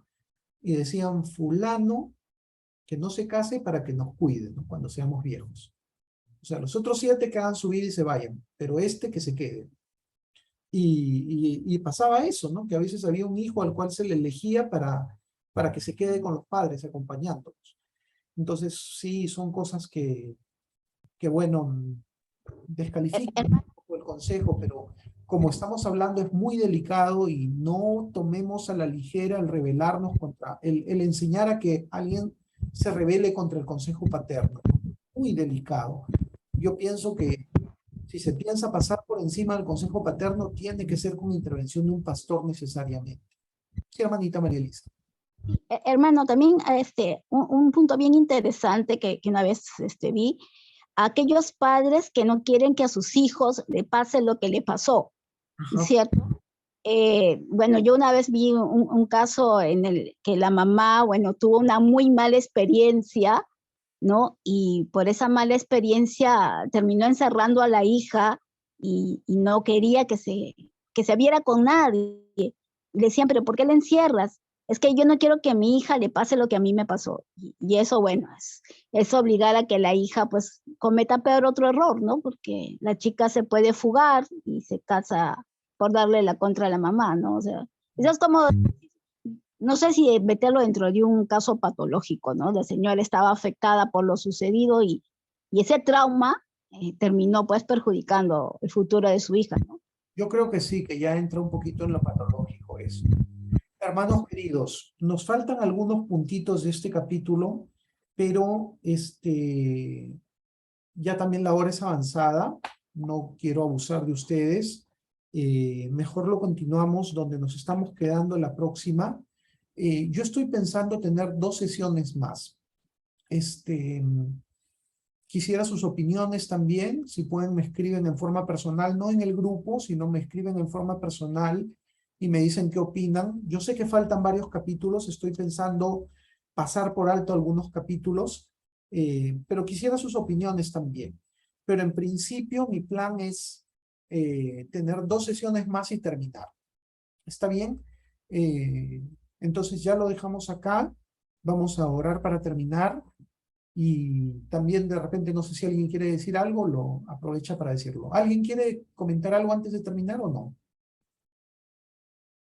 Bien, vamos a orar entonces.